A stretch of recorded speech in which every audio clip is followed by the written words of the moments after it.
Welcome to Coming Out of the Spiritual Closet with your host, me, Brittany Wittig. Join me every week to explore and demystify the world of modern spirituality. Thank you for joining me this week. Welcome back, everyone. So this week we are going to talk about shadow work. If you have been in the spiritual space for even a little while, you've probably heard people talk about shadow work. And for me, the term shadow work was like really kind of fuzzy and vague for the longest time when I first entered the spiritual space. So I want to share with you exactly what that is, exactly how you can do it, why you would even want to. So that's what we're going to talk about today. First, I just want to take a moment to thank everyone who has followed the podcast, everyone who has left reviews, everyone who's shared this podcast. I so appreciate it. And I want to bring back an offer that I made in some of the early episodes way back. And that is, if you leave a review of this podcast and take a screenshot of your review, DM it to me on Instagram, and you can connect with my Instagram in the show notes, and I will send you a 1-card oracle card reading. Go ahead, leave a review, take a screenshot, DM it to me on Instagram, and I will send you a little mini card reading. What is shadow work? Okay, so here's the deal. Shadow work is another way of saying ego work, but really a specific type of ego work. So when we're talking about the shadow, we are talking about the dark side of things. So we live in a balanced universe. We live in a 3D reality where there is polarity. There is dark and light to everything. That's really vague, right? So I'm going to give you some examples. Look at nature. There's birth and there's death. There's the flower blooming beautifully in the light above the ground. And then there's the roots of that flower growing in the dark soil beneath. We, as humans, have a light and a dark side. We have a light and a shadow side. In our lives, we experience periods of light, periods of dark. There is balance in the natural world. So shadow work is when we actually begin to look at and accept our shadow side. Now, this is how this is related to ego work. First of all, if you are not familiar with the ego at all, go back to episode 9 of this podcast where I explain the ego, its function, why it's something that we need. It's not a bad thing we're trying to get rid of, because you're going to want that foundation to understand this episode. Essentially, what our shadow is, it's parts of us that at some point in our lives, usually in our childhood, parts of us that our ego decided were problematic or unsafe to express, and our ego started hiding those traits from us. A lot of times this has to do with the conditioning that we were experiencing as children. As we were being conditioned to live in this society, there are certain behaviors, certain traits that we were taught not to express. An example in my own childhood is I was a very loud child. I was always loud. I had a loud voice. I liked to talk a lot. I liked to speak at a high volume. And I was taught at a very young age that that was a problem. And so my ego, when I was still very young, started repressing that trait. It started making that trait invisible to me. It started making it so I couldn't see that trait in myself. It doesn't mean that I wasn't still loud and didn't still talk a lot. It's that I became oblivious to it. It became a blind spot. It became a part of my shadow, the part of me that I didn't want to see, the part of me that my ego was hiding from me. We all have these things, all of us. But what's interesting is that those same traits that at some point we deemed not good or bad, I'm using air quotes here because of course they're not bad, they're just parts of us, they're just traits of ours. Those same parts, those same traits that we deemed bad also hold a piece of our authentic selves. And so we can't fully step into our authenticity without uncovering these blind spots, without uncovering these traits that our ego has hidden from us.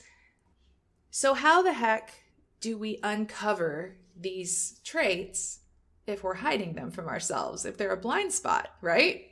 Well, this is where ego work comes in. Ego work gives us some tricks that allow us to uncover these things. One amazing way to do this is to notice the things in other people that bother you. So when someone just kind of bugs you or rubs you the wrong way, what are the traits about that person that bug you or rub you the wrong way? Because that is a clue into something inside of yourself that you're actually hiding. Something will not bother you. It won't have a charge to it unless somehow that exists inside of you and you're trying to avoid it. That feeling of being bothered or annoyed by something, it's actually that there is something inside of yourself that you're avoiding. And so you feel that irritated feeling when you notice it in someone else. So an example of this in my own life. There was a woman, just sort of an acquaintance of my friend group, and this was a long time ago. And she just rubbed me the wrong way. She just really annoyed me. I had trouble being around her. We were like oil and water. When I started learning about the shadow and started digging into my own ego work, I asked myself the question about this woman, okay, what are the things about her that bother me? What are the traits that bother me? And the things that I wrote down in my journal were things like, oh gosh, she's so loud. She always has to be the center of attention. Anytime we're out with a group, she's like trying to always be the center of conversation. Again, what I wrote was that she's loud. So once I wrote down these things that bothered me about her, I took a moment to ask myself, okay, where might these traits exist inside of me? And when I did, I realized that I am loud, that I like to be the center of attention. I thought back to my childhood and I realized, oh my gosh, when I was a kid, that was my thing. I loved to be on stage. I was in every school play. I was always getting in trouble with my parents for being loud wherever we were in public. So I realized that the reason that this woman's loud attention-seeking behavior bugged me so much was because I actually have that inside of me, but my ego hasn't been letting me see it. Or at that time, my ego had not been letting me see it. This was such a huge aha moment for me. And if I stopped there, it would have felt really bad. It would have felt really self-shaming.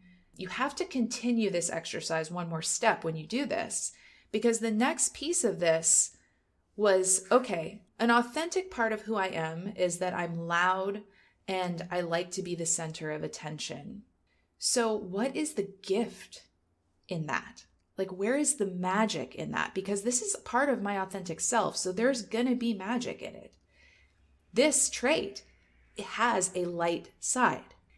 And what I realized was that me being loud and liking to be the center of attention is what makes me a good public speaker. It's what makes me good at creating and producing a podcast. It's what makes me good at the work that I want to do in the world. And here's the thing. As soon as I was able to start seeing that part of me as a gift, I could also see when I was allowing the shadow side of that gift to exist in my behavior. What I mean by that is I began to notice when I was being attention-seeking in an inappropriate way. Like when I was out with friends and I needed to be the center of attention in the conversation, I started noticing that in myself. Because here's the thing, the shadow side of these traits, it only comes out when we are unaware of it. If we are aware of these traits, if we understand our shadow, then we're able to use the gift in that trait and no longer allow that trait to come out in a toxic way. Because when we can see that that trait is part of us and we know that there's a gift in it, our ego is not hiding it from us. Because nobody consciously walks into a room and says, I'm going to be the most loudest, most annoying person in this room, and I'm going to try and get everyone's attention so that nobody else can talk. Nobody does that. When a person behaves that way, and I know this because I used to, when a person behaves that way, it's because they are unconscious of that trait in themselves because their ego is hiding it from them. It is part of their shadow that they're not looking at. I hope that this is making sense. It's really powerful, powerful work. And it is so amazing to uncover these traits that we've denied within ourselves. Because as we uncover these traits, we also uncover some of our most profound, authentic gifts. So I challenge you this week to ask yourself these questions. Ask yourself, who is someone in my life that just bugs me, that just rubs me the wrong way? Then ask yourself, what are the traits in this person that bug me? What are the things about this person that bug me? And then get radically honest with yourself and ask yourself, how could those traits exist inside of me? Is it possible that those traits are inside of me and I have been avoiding them? Try and see where those traits may exist within you, some version of those traits. Once you've done that, then ask yourself the incredibly important question, what are the gifts in these traits? How could these traits benefit me if I leaned into their light side? Now, when you ask yourself these questions, it's going to feel uncomfortable because your ego has spent a lot of time and energy protecting you from your shadow. And your ego is connected to your subconscious mind, which is connected to your nervous system. So if you're asking yourself these questions, and maybe even just listening to this podcast, if you're feeling a little tense, a little icky, a little uncomfortable, that is totally normal. And I want to share a quick exercise that you can do to calm your nervous system down. Because what's going on is your nervous system is a little bit activated because your ego and your subconscious mind are sending it the signal that what we're talking about is a little scary. It's a little dangerous. So here's how you can calm that activation down. What you do is you close your eyes. You don't have to close your eyes, but it's helpful if you do. Close your eyes, take a deep breath in through your nose. Exhale through your mouth. And this time, inhale through your nose, hold it for a count of 2, and then do a long exhale through your mouth. So in through the nose, hold for 2, exhale through the mouth. Feel free to sigh with that exhale. And now we're going to keep breathing like this. And what I want you to do is as you breathe like this, take the bony part of your palm where your fingers meet your palm, hold it against your chest, and just start thumping your chest with that part of your palm as you breathe. Now, what this does is it stimulates your vagus nerve. I believe I've talked about the vagus nerve before on the podcast, but the vagus nerve is basically the reset button for your nervous system. When you are having an autonomic nervous system response, which is what's going on when you feel activated, you can reset, you can calm that response by stimulating your vagus nerve. So what we're going to do is just chest thump, and the right pressure is when you actually hear it in your voice, as you can hear it in mine right now. Because you want to feel it, but don't thump so hard that it hurts. It should feel good. This will feel good. And then breathe in through your nose, hold, out through your mouth, all while doing this chest thumping. And just do this for, 20, 30 seconds or until you feel better. You will feel a difference. It's very soothing.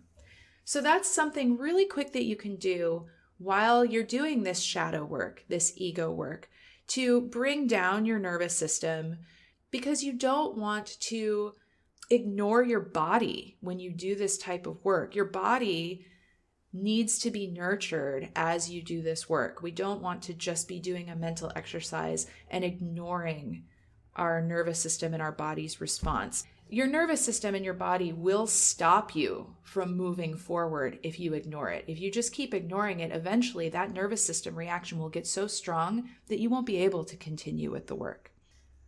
Okay, so this was part 1 of a 2-part series that I'm going to do. Next week's episode is going to be all about working with the shadow side of your business. Now, this episode will not just be for business owners, because if you are someone who even considers starting your own business, if you would like to own your own business, if you would like to have a spiritual business, for instance, maybe you would love to be a tarot reader, then this will apply to you.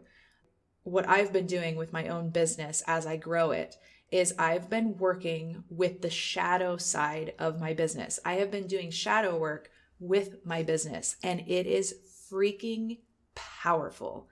It's amazing. And I'm really excited to share it with you. But it was super important that we understood shadow work in our personal lives before we discuss shadow work in our businesses or our potential businesses. So stay tuned for next week's episode. We're going to go deeper with this and talk about the shadow of your business and how you can work with it. Thank you so much for listening. As always, I am so grateful, truly appreciate it. And if you would like to connect with me, head to the show notes, and there are a couple different ways to do so down in those notes, and I will catch you next week.